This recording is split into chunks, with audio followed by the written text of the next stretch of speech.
নতুন প্রোমোতে দেখতে পাওয়া যায় সুদেব রেগে গিয়ে অনুভবকে ছুরি চালিয়ে দেয় আর অনুভব হসপিটালে ভর্তি।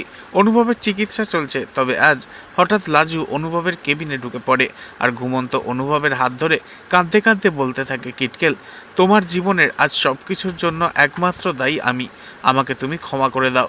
ঠিক সেই মুহূর্তে হঠাৎ অনুভবের মা কেবিনে ঢুকে পড়ে আর ধমক দেয়। লাজুর হাত থেকে তখন মেডিকেল ট্রে মাটিতে পড়ে যায়। অনুভবের মা রাগ দেখিয়ে বলে ওঠে, এই জন্যই তুমি আমার ছেলের কেবিনে চার্জ নিয়েছো, তাই না? বেরিয়ে যাও এক্ষুনি। এরপর হসপিটালে প্রচণ্ড চিৎকার আর চেঁচামেচি শুরু হয়ে যায়। আর সেই আওয়াজে একদিকে যখন লাজু কাঁদতে থাকে, ঠিক সেই সময় হসপিটালের সমস্ত ডাক্তাররা ছুটে আসে অনুভবের কেবিনে। আর ডাক্তার এসে অনুভবের মাকে বলে, ম্যাডাম প্লিজ এভাবে চিৎকার করবেন না, এটা হসপিটাল, আপনার যেখানে ওকে পছন্দ নয় তাই আমরা ওনাকে এখান থেকে সরিয়ে দিচ্ছি, ওনার বিরুদ্ধে ব্যবস্থা নিচ্ছি।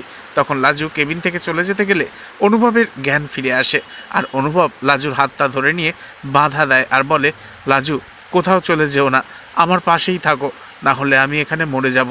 কথা শুনে লাজু হসপিটালের বেডে শুয়ে থাকা অনুভবের মুখে নিজের আঙুল চেপে ধরে আর বলে, খবরদার এই কথা কখনোই তুমি বলবে না কিটকেল। তবে কি হবে শেষ পর্যন্ত? দুজনের ভালোবাসা কি স্বীকৃতি পাবে? নেক্সট আপডেট জানতে এক্ষুনি সাবস্ক্রাইব করে আমাদের সাথেই থাকুন। ধন্যবাদ।